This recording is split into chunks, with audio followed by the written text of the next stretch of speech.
என்பது பொடியாகி போகலாம்.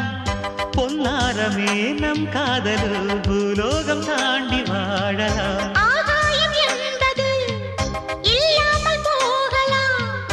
ஆனால் நம் நேசமே ஆகாயம் தாண்டி வாழலாம். கண்ணீரில் ஈரமாகி கரையாச்சு காதலே கரை மாற்றினார்